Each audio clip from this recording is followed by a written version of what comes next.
We at South Florida Real Estate Update would like to sincerely thank all of you, our viewers, for your reaction and your patronage of this show, and especially your emails. I've got an email for this guy right here.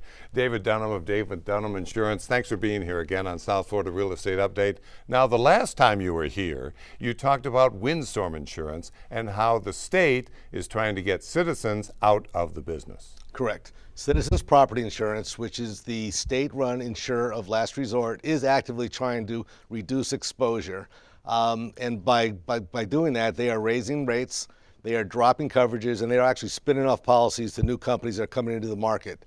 So if I had a Citizens policy, I would probably want to see if I could replace that by calling an independent agent like myself and trying to find a better policy at a better rate. Now, hold that thought, because I've got a question here from Lori in North Palm Beach, who wrote me to say, good to hear about Citizens windstorm alternatives, but my homeowners is escrowed into my mortgage payment. How do I switch? Okay. How do you do it? And that's a good question. We get that all the time, and we switch people all the time.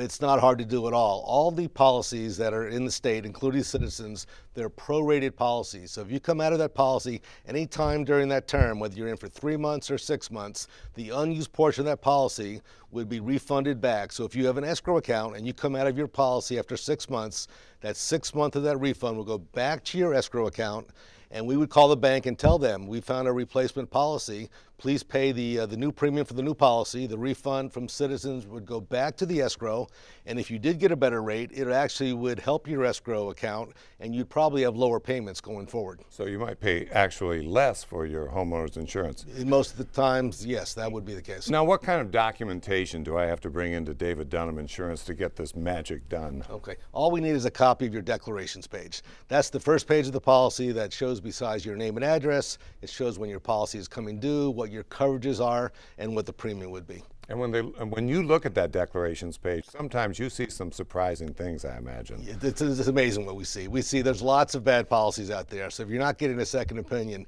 you might be paying a lot more for your insurance than you probably should be. So the bottom line here is call David Dunham Insurance, an independent insurance agent, and bring in your declarations page and see if you can do a better job than Citizens. And we're doing that. That happens every week. People come to us, and it happens every week. David, we have a couple of seconds left. Let me ask about flood insurance. Lots of people are freaked out about the National Flood Insurance Program and how their rates are going through the roof. Yeah, flood insurance is in a state of flux right now. There was a new law that was passed towards the end of 2012. I think it's called the Brigid Waters Flood Insurance Reform Act, and they're taking the subsidies out of flood insurance. They're trying to make the flood insurance policies actuarially sound. Flood is run through FEMA or by FEMA.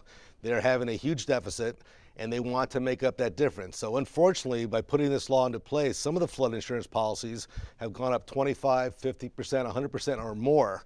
But they're trying to roll that back, and right now it's in Congress, so it's a moving target right now, but there are some problems out there with floods. Oh, I understand. It's in Congress, so it's a mess. Right, correct. David Dunham, call David Dunham at David Dunham Insurance. Thanks for being here on South Florida Real Estate Update.